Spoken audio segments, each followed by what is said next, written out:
নমস্কাৰ বন্ধু বান্ধৱীসকল, আপোনালোক সকলোকে মোৰ ষ্টাডি ইউনিয়ন ইউটিউব চেনেলটোলৈ স্বাগতম জনাইছোঁ। কেইবাদিনো ধৰি মই এই চেনেলটোত ভিডিঅ' দিব পৰা নাছিলোঁ, গতিকে আজি মই আপোনালোকৰ মাজলৈ আন এটি ভিডিঅ' লৈ আহিছোঁ। আৰু আপোনালোক সকলোৱে জানে যে জুন জুলাই মাহত অসম চৰকাৰৰ ফালৰ পৰা 10,000 ভেকেঞ্চি মুকলি কৰি দিয়া হ'ব।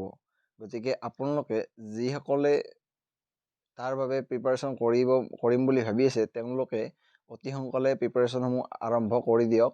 কাৰণ জুন জুলাই মাহত যদি পোষ্ট উলিয়াই দিয়ে, গতিকে আপোনালোকৰ হাতত আৰু সেইফালে বেছি দিন নাথাকিব। গতিকে এতিয়াৰ পৰাই প্ৰিপাৰেশ্যন আৰম্ভ কৰক। আৰু মই আজি আপোনালোকৰ মাজলৈ ভাৰতৰ বিষয়ে কিছু তথ্য লৈ আহিছোঁ, আৰু তাত সানমিহলি প্ৰশ্ন কিছুমান আছে। ইয়াৰ পিছৰ নেক্সট ভিডিঅ'ত মই চিৰিয়েলি আপোনালোকৰ মাজলৈ টপিক ৱাইজ প্ৰশ্ন উত্তৰ লৈ আহিম। এতিয়া আহক আমি ভিডিঅ'টোলৈ আগবাঢ়োঁ। প্ৰথম প্ৰশ্নটো হ'ল, ভাৰতৰ কোনখন ঠাইত স্বৰ্ণ মন্দিৰ অৱস্থিত? এইটো প্ৰায়ভাগ এক্সামতে আহি থকা দেখা যায়। গতিকে আপোনালোকে এই প্ৰশ্ন উত্তৰসমূহ ভালদৰে মুখস্থ ৰাখিব, মনত ৰাখিব।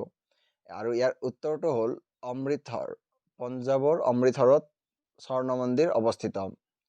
ইয়াৰ পিছত নেক্সট কুৱেশ্যন, ভাৰতৰ ৰাষ্ট্ৰীয় সংগীতটো কি? আৰু ইয়াৰ উত্তৰ হ'ল জনগণ মন।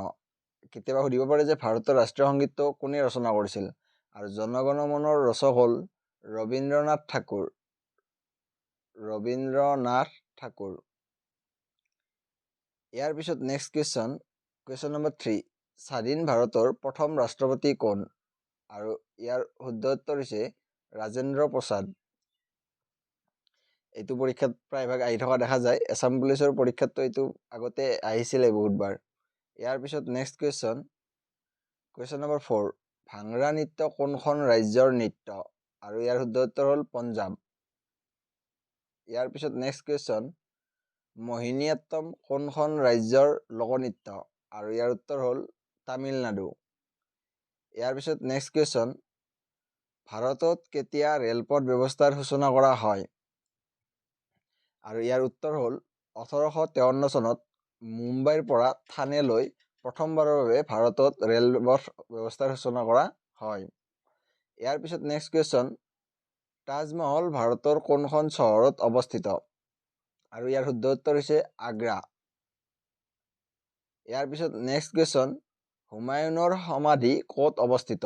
আৰু ইয়াৰ শুদ্ধ উত্তৰ হ'ল দিল্লী। ইয়াৰ পিছত নেক্সট কুৱেশ্যন, ভাৰতৰ বৃহত্তম বদ্বীপটোৰ নাম কি? আৰু ইয়াৰ শুদ্ধ উত্তৰ হৈছে সুন্দৰবন। ইয়াৰ পিছত নেক্সট কুৱেশ্যন, ভাৰতৰ প্ৰথম নোবেল বঁটা বিজয়ী কোন? আৰু ইয়াৰ শুদ্ধ উত্তৰ হৈছে ৰবীন্দ্ৰনাথ ঠাকুৰ।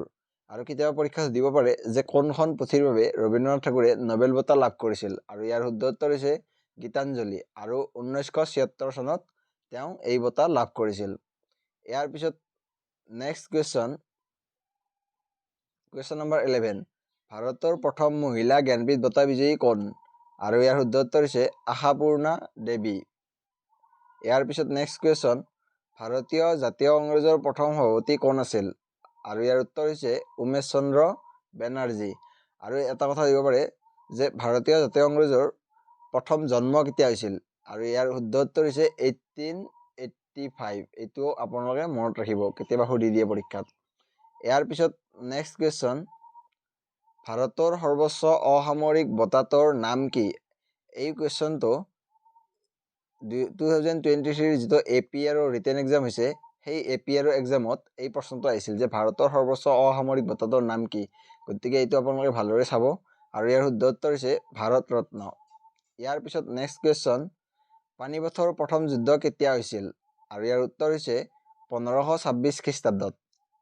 কেতিয়াবা এইটো প্ৰশ্ন নুসুধি ইয়াৰ সলনি এনেকৈ সুধিব পাৰে যে পানিপথৰ প্ৰথম যুদ্ধ কাৰ কাৰ মাজত হৈছিল? আৰু সেইটো হৈছে বাবৰ আৰু ইব্ৰাহিম লোদীৰ মাজত। আৰু তাত বাবৰে ইব্ৰাহিম লোদীক পৰাস্ত কৰিছিল। এইটো সুধিব পাৰে যে বাবৰে ইব্ৰাহিম লোদীক পৰাস্ত কৰিছিল, যে এইটো সুধিব পাৰে যে পানিপথৰ প্ৰথম যুদ্ধত কোনে পৰাস্ত হৈছিল, সেইটো সুধিব পাৰে। নেক্সট কুৱেশ্যন, হলদিঘাটৰ যুদ্ধ কেতিয়া হৈছিল? আৰু ইয়াৰ শুদ্ধ উত্তৰ হৈছে 1576 খ্ৰীষ্টাব্দত। ইয়াৰ পিছত নেক্সট কুৱেশ্যন, ভাৰতৰ বৃহত্তম নদীদ্বীপটোৰ নাম কি? এইটো হৈছে মাজুলী। ইয়াৰ পিছত নেক্সট কুৱেশ্যন, মাটিকালিৰ ভিত্তিত ভাৰতৰ বৃহত্তম ৰাজ্যখনৰ নাম কি? আৰু ইয়াৰ শুদ্ধ উত্তৰ হৈছে ৰাজস্থান। ইয়াৰ পিছত নেক্সট কুৱেশ্যন, মাটিকালিৰ ভিত্তিত ভাৰতৰ ক্ষুদ্ৰতম ৰাজ্যখনৰ নাম কি? আৰু ইয়াৰ উত্তৰ হৈছে গোৱা। ইয়াৰ পিছত নেক্সট কুৱেশ্যন, সত্যমেৱ জয়তে কোনখন উপনিষদৰ পৰা লোৱা হৈছে? আৰু ইয়াৰ শুদ্ধ উত্তৰ হৈছে মুণ্ডক উপনিষদ। ইয়াৰ পিছত নেক্সট কুৱেশ্যন, বৌদ্ধ ধৰ্মৰ মূল গ্ৰন্থখনৰ নাম কি? আৰু ইয়াৰ শুদ্ধ উত্তৰ হৈছে ত্ৰিপিটক। বন্ধুসকল, আজিলৈ এইখিনিয়ে প্ৰশ্ন আছিল। ইয়াৰ পিছৰ ভিডিঅ'ত মই বেছিকৈ প্ৰশ্ন আপোনালোকৰ মাজলৈ লৈ আহিম। গতিকে যদিহে ভিডিঅ'টো চাই আপোনালোকে ভাল পাইছে, প্লিজ লাইক কৰিব, কমেণ্ট কৰিব, আৰু যদি ভিডিঅ'টো ভাল পাইছে তেতিয়াহ'লে এনেকুৱা আৰু যিবিলাকে এই এক্সামৰ বাবে প্ৰিপাৰেশ্যন কৰিছে তেওঁলোকক এই ভিডিঅ'টো শ্বেয়াৰ কৰি দিব। আৰু যদি মোৰ চেনেলটো এতিয়ালৈ ছাবস্ক্ৰাইব কৰা নাই, ছাবস্ক্ৰাইব কৰি দিব। ধন্যবাদ।